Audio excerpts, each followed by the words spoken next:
Hey, welcome friends. Just as my dog says. Welcome to Melissa's Keto Kitchen and More. I'm going to be making a delicious chocolate chip cookie, but keeping it keto. So follow me. As I usually state before in my previous videos, I'll pause in between. That way the video is not so long. While I get started and get prepped.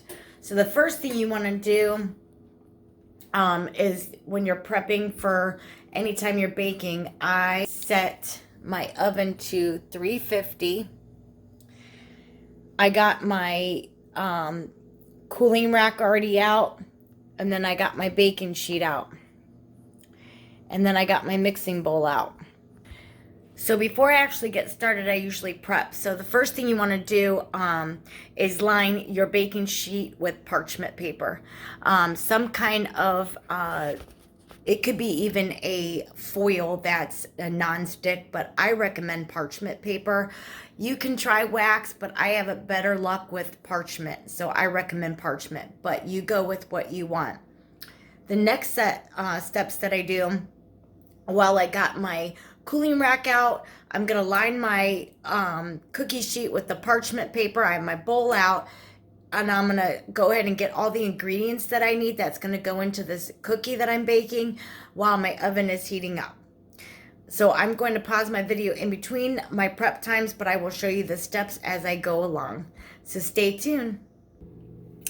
Hey, so I just want to come on and let you know that I got my ½ cup of coconut flour. You can probably use almond flour as an alternative if you do not like coconut or if you're allergic to coconut. Then you want to do a ½ cup of granular sugar. You can use any sugar substitute you want. It could be Splenda, it could be monk fruit, it can be an aloes, it could be Bestie. It's whatever you're comfortable doing. Today I used Pyre. Normally I use Swerve, but I had Pyre, which has stevia in it. I had that on hand, so that's what I used. And then you want to add a ½ cup of that plus 2 more tablespoons. So really it's a ½ cup of Pyre granular, not powdered, granular plus 2 tablespoons. And then you just add a quarter teaspoon of baking soda. And then that's all for your dry ingredients. It's very simple, so I'm going to show you what it looks like right now. I just sort of mixed it up. The next thing you want is you want to melt a 1/3 cup of salted butter. And then you want to add your 3 eggs to your wet ingredients. Now, this is optional, but I decided I'm going to add a splash of vanilla. I would do about a 1/4 teaspoon, just a splash of vanilla to help give it flavor. So I'm going to add my my wet ingredients to my dry ingredients, and then I'll show you how to assemble it. So it's fairly simple.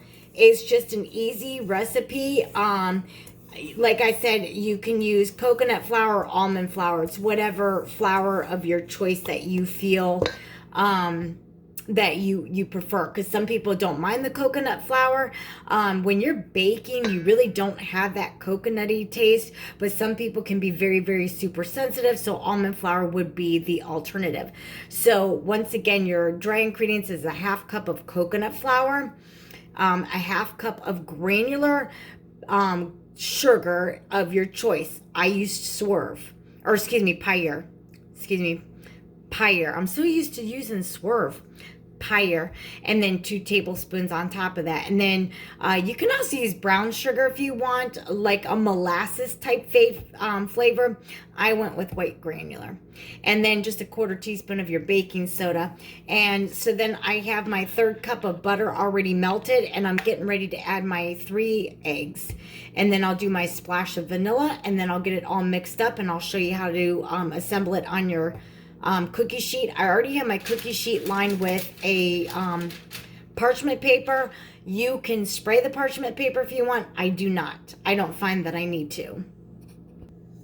So I added my 3 eggs, 3 large eggs, a splash of vanilla, and my 1/3 cup of butter. So what I'm doing right now is just mixing the ingredients. For this, it's fairly easy to just mix with your, I call it a spoonula, just like this. You don't really need to have a blender in it. It doesn't have like a lot of dry ingredients. It's very simple. It's a simple recipe. It makes 12 small balls, and I'll show you how to assemble it in just a minute. Now, the last step that you want to do is add your chocolate chips, but you want to make sure you incorporate the dough and all the wet ingredients really well before you add your chocolate chips. So I'm going to keep mixing this. So the last step before you assemble your cookie on your baking sheet is just adding in some chocolate chips. Now, you can use any type of chocolate chips you want. You can use regular, but I'm trying to keep it keto, and that's why I'm using coconut flour. As I stated before, you can use almond flour as an alternative. I'm using Hershey's sugar-free chocolate chips because that's just what I have left over from a previous cookie recipe. I do like Lily's chocolate, so you can choose whatever you want. If you want to mix it up, you can put any type of chocolate chip in here. I have a salted caramel. I have a chocolate chip peanut butter. But because this is just a chocolate chip cookie, I'm just going to go with your plain chocolate chip. Now, it calls for a cup, or you can just sort of eyeball it the way that you want. Okay, so you add just about a 1 cup of chocolate chips, your brand of choice. I use sugar-free Hershey chocolate chips because that's just a particular brand that I had left over from a recipe. However, you can use Lily's. Now, when you mix everything together, it's going to have sort of a crumbly feel. This is normal because there's really no gluten in the type of flour that you're using, so it doesn't have that gooey, sticky feel, so it can be very crumbly. This is normal. So what you want to do is use this size cookie scoop. This is a small cookie scoop. You can use your hands, but I like to get mine accurate so that when they bake all the same temperature, and then they're all consistently done and baked the same as if you had different sizes. So you don't want some underbaked and some overbaked. So I use this size cookie scoop, which is a small. You should get 12 balls out of it. So when you go to mix it and you want to roll it in the ball, once you get your 12 balls lined up, or however many you can on your cookie sheet, then you're just going to kind of smack it down into like a cookie shape, so it bakes evenly. So I will show you a couple examples, but let me show you what the batter looks like so that you know for when you make. This is the consistency you want. You can see that it has a little bit of a crumbly feel to it, but it's just natural because you're using a coconut flour, and it will still be a little bit same texture with almond flour because it doesn't have the gluten in it like a regular white flour would have to glue everything together. That's why you have 3 eggs in here, because it binds it together. However, there are flourless cookies, and there are also for vegans eggless cookies. So I'm going to do a couple balls on there, and I'm going to show you some examples, and then make sure your oven's been set at 350, and you're going to bake it, depending upon your oven, about 10 to 12 minutes. So just keep an eye on it. Now, my oven usually goes to the max. So if it says 10 to 12 minutes, I have a Frigidaire. It's a newer model, but it usually goes like the 12 minutes. And then you want to leave them on your cookie sheet when you pull them out for about 5 minutes to start cooling before you want to scoop it, because of the fact that it is very crumbly when it comes out, and you want it to kind of get glued together before you transfer it and then cool it on a cooling rack. So let me do a couple, and I will show you what they look like before I get them in the oven. So if you find that it's really brittle and really crumbly, and you have a hard time getting it on the cookie sheet, and then when you want to smash it down a cookie, just put it in the freezer for about 15-20 minutes, maybe even 10 minutes max, and let it harden up a little bit, and it'll be easier to work with. So I'm gonna stick mine in the freezer and just let it chill for about 10 minutes because it would be a little bit more easier and more manageable to work with. So I wanna check back with everybody. Like I said before, I'm gonna pause in between my videos. What I want to do is make a correction. I am going to cover my cookies with just some saran wrap, and then I'm going to put it in the refrigerator for 30 minutes. And then your dough should be easy to work with. So you want to make sure you chill it in the refrigerator. I was going to put it in the freezer because I kind of wanted to hurry because dinner's going to be around the corner. But then it might be too hard to work with. So I'm going to make a correction to this recipe and suggest that you just put it in the refrigerator, covered with saran wrap, which is what I'm doing now in my mixing bowl, for 30 minutes. So you can keep your oven preheated. This just kind of makes the dough cold and easy to scoop and work with. It'll be less crumbly. So let me show you real quick.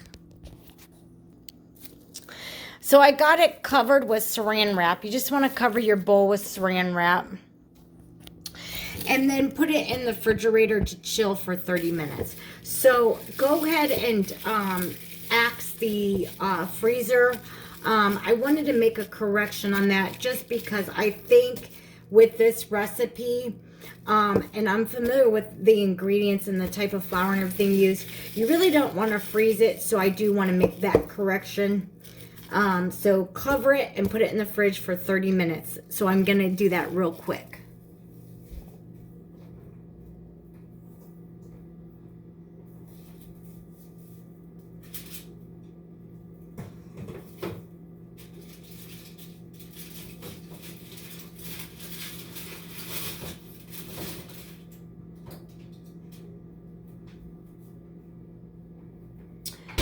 Okay. So now I have it chilling for 30 minutes in the refrigerator. It just makes the dough way easier to work with. So I will probably pause this video and I will be back in 30 minutes, and then I will scoop it out and show you how they look. When you chill it for 30 minutes, it just gives it a real cold feel. The butter will harden up and just make the dough easy to work with. Just make sure you have your scoop ready and available, and you do want to work quickly because you don't want your dough to start to warm up. So if you feel like that does happen, you can always recover it and put the remaining of the batter into the refrigerator to chill for a few more minutes, again, to get it colder. But as long as you work quickly, that's why I suggest using the small scoop. Then it would make the time go quicker and you should be able to get them all on. And I will be back in 30 minutes. I'm going to go ahead and let it sit and chill. So in the meantime, I'm going to clean up. But yeah, do not put those in the freezer. I would recommend the refrigerator. So just use your whatever type of saran wrap you want, cover your bowl, tightly seal it, and just put it in the freezer. You can even take the batter out of the bowl and wrap it in a saran wrap. But if you want to keep it clean and not messy and not get any crumbles in your refrigerator, I would just recommend just saran wrap in your bowl. Really tightly seal around all the edges and just put it in the fridge for 30 minutes. So I will be back in 30 minutes. So the dough is about ready to be pulled out. So I'm going to get that prepared, and then I'm going to start using this cookie scoop. It's a small one. It should make 12 balls. So I'm going to show you what the dough looks like, but I got to work quickly to get it on there so that it doesn't thaw out. So if you just started watching the video, I put the dough in the refrigerator to chill for about 30 minutes. You just put saran wrap over your bowl, or you can take the dough out and wrap it tightly in saran wrap and just leave it in your bowl and chill in there, or however you want to do it. That is up to you. Either way will work. You just want the dough to be chilled enough to be able to be workable and not as crumbly because of the type of flour you're using. You're not using a gluten flour, so it is a little bit crumbly. So in order to have it easier to work with, you have to chill your dough for about 30 minutes in the refrigerator. So I'm just about ready to pull it out and then get it started. Okay, so I got my cookies on the cookie sheet and they're in the form of a ball. So what you want to do is take the cookie sheet and put them back in the fridge for about another 30 minutes to chill and then shape them into. That's what they should look like. It can be very crumbly just because of the type of flour you're using. So you want to put them back in the fridge and let them chill before you smash them into the size of a cookie and then bake them for 10 to 12 minutes. So I have the cookie sheet just chilling in the refrigerator just so the dough toughens up a little bit more. And then I'm just going to smash it in the cookie. And then you just bake it for 10 to 12 minutes. And I will show you the finished product after it comes out of the oven.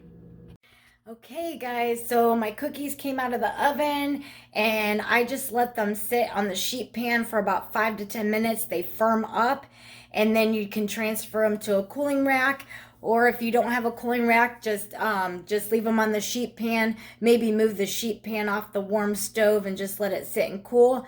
Or as what I do is I lift the cookies off the parchment paper and just shift them over.